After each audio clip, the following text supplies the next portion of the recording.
Citoyennes, citoyens, ouvrez les yeux. Ce que l'on refusait de voir éclate désormais au grand jour, et c'est tout un peuple qui gronde prêt à faire trembler les fondations de la République. La France vacille dangereusement au bord d'un précipice vertigineux, happé par la spirale infernale de la ruine économique du désert industriel et d'une misère qui broie sans pitié. Et que fait Emmanuel Macron, notre président si déconnecté, pendant que vous luttez pour payer vos factures, que vous comptez chaque centime pour nourrir vos familles? Il savoure une vie de luxe paradant dans les palaces de Monaco, avec Brigitte sirotant du champagne sous le soleil méditerranéen, indifférent à vos souffrances. Derrière les portes dorées de l'Élysée, un scandale d'une ampleur historique se trame. Un complot ourdi par les élites pour étouffer la vérité. Les médias citoyennes, citoyens, ouvrez les yeux. Ce que l'on refusait de voir éclate désormais au grand jour, et c'est tout un peuple qui gronde prêt à faire trembler les fondations de la République. La France vacille dangereusement au bord d'un précipice vertigineux, happé par la spirale infernale de la ruine économique du désert industriel et d'une misère qui broie sans pitié. Et que fait Emmanuel Macron, notre président si déconnecté, pendant que vous luttez pour payer vos factures, que vous comptez chaque centime pour nourrir vos familles? Il savoure une vie de luxe paradant dans les palaces de Monaco, avec Brigitte sirotant du champagne sous le soleil méditerranéen, indifférent à vos souffrances. Derrière les portes dorées de l'Élysée, un scandale d'une ampleur historique se trame. Un complot ourdi par les élites pour étouffer la vérité. Les médias complices gardent le silence, mais nous, le peuple, ne nous laisserons plus berner. Que cache Macron? Restez avec nous car ce que nous allons révéler va changer votre vision de la France. Notre pays vacille, prêt à s'effondrer. Les faits sont implacables et ils sont terrifiants. L'économie française s'effondre à vue d'œil. Les dettes de l'État explosent à des niveaux jamais vus. Le chômage grimpe en flèche et les Français écrasés par l'inflation peinent à joindre les deux bouts. Et que fait Macron? Il parade insouciant dans ses costumes, sur mesure, tandis que ses discours listés à l'Assemblée nationale promettent une prospérité qui n'arrive jamais. Au lieu de cela, il nous conduit droit à la catastrophe. Selon des estimations récentes, le gouvernement a accumulé 10 milliards d'euros de nouvelles dettes rien qu'en 2025. 10 milliards, c'est irresponsable, c'est scandaleux.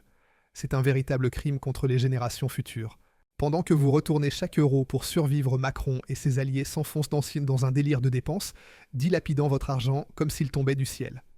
Rappelez-vous les promesses d'avant les élections de 2022. Macron, avec son sourire charmeur, jurait de baisser les impôts, de contrôler l'immigration, de ramener la discipline budgétaire. Il parlait d'une France forte, d'un avenir radieux. Mais qu'a-t-il livré? Des mensonges éhontés, des promesses brisées, une trahison totale. Une fuite explosive transmise au Rassemblement national par une source courageuse du ministère des Finances révèle un trou béant de 50 milliards d'euros dans le budget national. Et comment Macron compte-t-il combler ce gouffre? En augmentant vos impôts, bien sûr. Cette même source dévoile un projet choquant, une hausse de la taxe sur la valeur ajoutée à 22%, un coût direct dans le portefeuille des Français. Pendant que vous luttez pour acheter du pain, du lait ou payer votre loyer. Macron savoure ses vacances à Monaco, riant avec Brigitte dans des restaurants étoilés, loin de vos soucis quotidiens. Mais regardez les chiffres, ils ne mentent pas. Près de les Chiliens ne mentent pas. L'industrie française, autrefois fierté de notre nation, est à l'agonie. Le géant chimique Solvay a annoncé la fermeture de ses usines à Lyon et Fos-sur-Mer, supprimant 600 emplois d'un seul coup. ArcelorMittal réduit drastiquement sa production à Dunkerque, chassé par des coûts énergétiques astronomiques, imposés par une politique climatique absurde et idéologique. Où vont ces entreprises? En Allemagne, en Pologne, partout sauf en France. Ce n'est pas un hasard, c'est un scandale orchestré. Au premier semestre, pas moins de 12 500 entreprises françaises ont fait faillite, un record en 10 ans. Les usines ferment leurs portes, les emplois s'évaporent, et sur les réseaux sociaux, la colère explose. De Paris à Marseille, de Lille à Toulouse, les Français se révoltent contre cette politique insensée.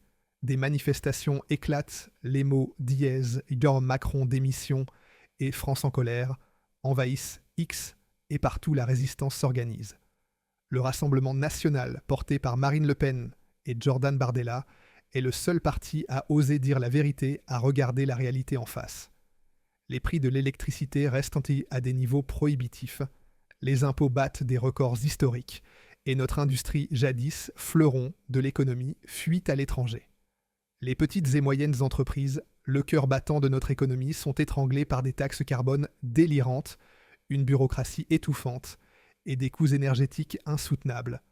Comment un boulanger, un artisan, un petit patron peut-il survivre dans un tel climat? Marine Le Pen l'a formulé avec force. Pas une seule promesse électorale n'a été tenue.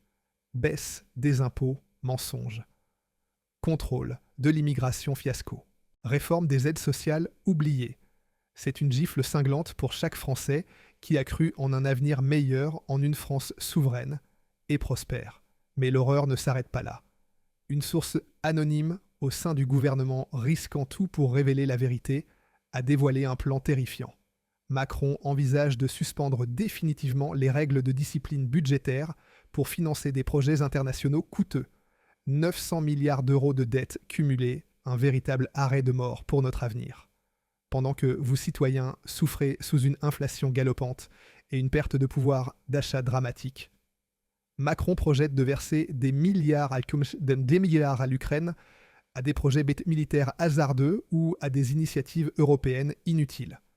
Jeunes talents, ingénieurs, médecins, artisans ont quitté la France l'an dernier cherchant un avenir ailleurs. Une fuite explosive du ministère des Finances transmise au Rassemblement national révèle une vérité encore plus accablante. Le gouvernement planifie une hausse de la taxe sur la valeur ajoutée à 22%. Oui, 22%. Une attaque directe contre votre porte-monnaie, une insulte à chaque Français qui lutte pour survivre. Pendant que vous vous battez pour payer vos factures d'électricité, vos courses, votre carburant Macron et ses élites veulent vous prendre encore plus. Ce n'est pas un accident, c'est une stratégie délibérée.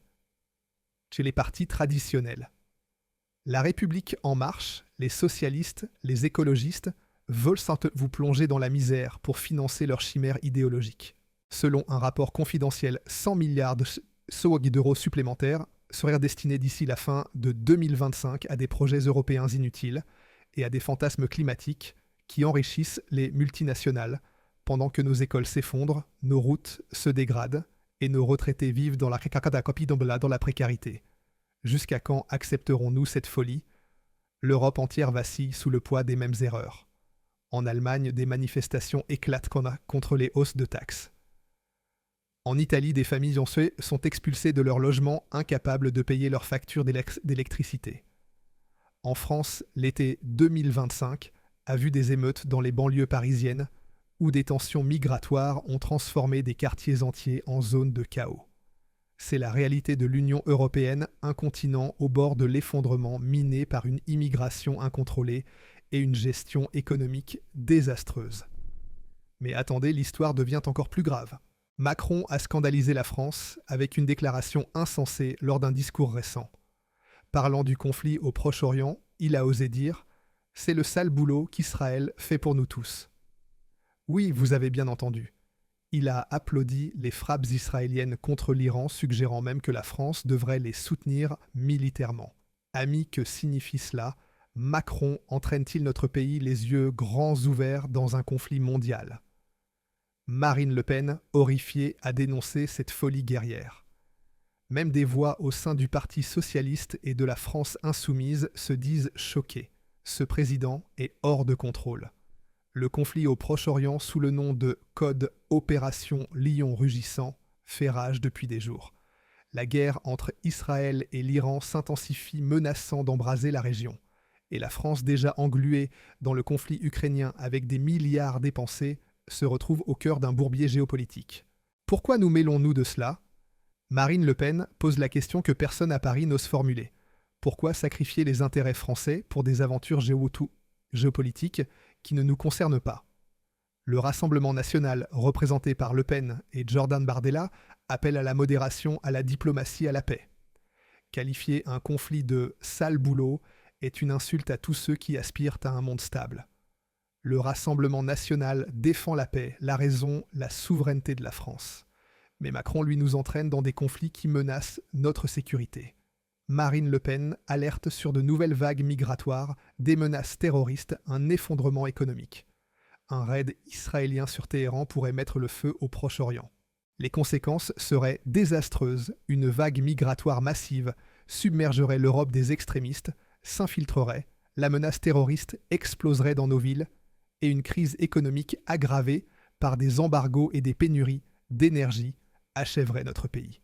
Tout cela parce que Macron veut jouer les grands leaders mondiaux pendant que vous, Français, payez le prix de ses ambitions. La vérité est brutale. La France est au bord de la faillite, pas seulement financière, mais aussi morale. Les partis traditionnels vous ont trahi. Ils vous ont menti. Ils ont volé votre avenir. Mais Marine Le Pen et le Rassemblement national sont à vos côtés prêts à se battre pour vous.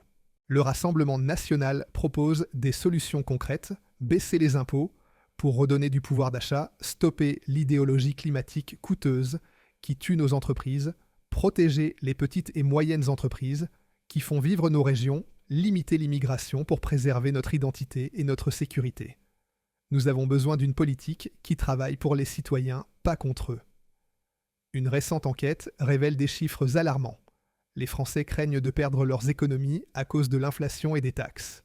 54% exigent un virage immédiat dans la politique économique. 70% disent ne plus faire confiance aux élites parisiennes. C'est un cri du cœur, un soulèvement populaire que nul ne peut ignorer. Sur X, les Français s'expriment avec force. Assez, c'est assez. Le Rassemblement national est notre seul espoir. Stop à Macron, stop à la trahison. Le peuple se lève et les élites tremblent. Les médias aux ordres veulent isoler le Rassemblement national parce qu'il dit la vérité que personne ne veut entendre. Mais les citoyens ne sont pas dupes. Selon les derniers sondages, le Rassemblement national talonne La République en marche et dépasse les 30% dans des régions comme les Hauts-de-France et Provence-Alpes-Côte d'Azur. C'est une vague qui ne peut être arrêtée. Pourtant, au lieu de jouer franc jeu, l'establishment brandit l'épouvantail de l'extrême droite. Les socialistes, les écologistes et la gauche radicale appellent à interdire le Rassemblement national. Le ministre de l'Intérieur, Gérald Darmanin, prétend que les services de renseignement agissent indépendamment en surveillant le Rassemblement national. Mais des experts comme le juriste Jean-Philippe Desrosiers affirment que ces services suivent les ordres du gouvernement. Croyez-vous à leur protestation d'innocence? Écrivez un non clair dans les commentaires si vous pensez que c'est un mensonge. Les Républicains, eux, incarnent l'hypocrisie absolue. Hier, ils s'appuyaient sur les voix du Rassemblement national pour faire passer leur projet à l'Assemblée. Aujourd'hui, ils réclament son interdiction. Des figures comme Bruno Retailleau ou François-Xavier Bellamy, qui parlaient encore récemment de dialogue, se taisent soudainement. Le Rassemblement national, en tant que deuxième force à l'Assemblée, a droit à des postes dans les commissions, mais on les lui refuse. Ce n'est pas un état de droit, c'est un calcul de pouvoir cynique. Le temps de l'inaction est révolu. C'est à nous, le peuple, d'agir. Si vous